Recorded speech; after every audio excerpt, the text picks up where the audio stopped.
طيب بصراحة أنا باعمل الفيديو ده عشان عايز أتكلم في جزء معين كده وهو مهم جدًا، وأنا يعني بصراحة كل حاجة باشوفها على السوشيال ميديا بصراحة بقت صعبة، والموضوع بيزداد سوء كل شوية.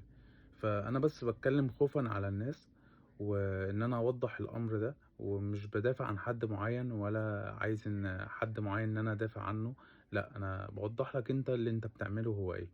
وهو بالنسبة للناس اللي بتغلط أو بتعمل حاجة إحنا شُفناها بيعملوها غلط، إذا كان بقى على السوشيال ميديا أو غيره، فالناس بصراحة بتخش في الكومنتات تهين الواحد، تهينه وتمسح بكرامته الأرض.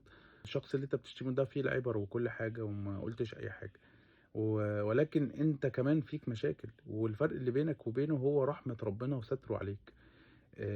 أنت النهارده كويس ما تعرفش أنت بُكرة هتبقى فين، والشماتان اللي أنت بتعمله في الشخص ده ممكن يعني يخلّيك أنت بعد كده تبقى أنت في المشكلة دي، لإن أنت حتى بتقول إيه، اللهم يا مقلب القلوب ثبِّت قلبي على دينك، عشان أنت ما تعرفش قلبك ده بُكرة هيبقى كويس والّا لأ. إحنا كلّنا فينا مشاكل، كلّنا حرفيًا فينا مشاكل وفينا حاجات بلاوي، بس ستر ربنا علينا هو اللي مخبّيها.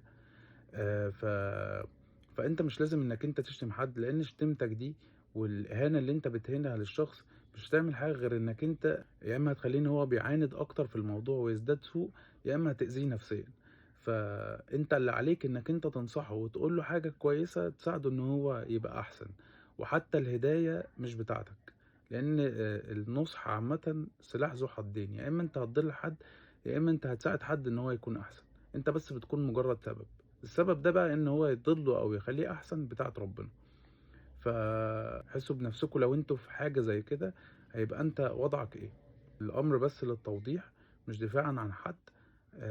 خلّي بالك من اللي أنت بتعمله، لإن ممكن يوم في الأيام تكون أنت اللي في الموقف ده.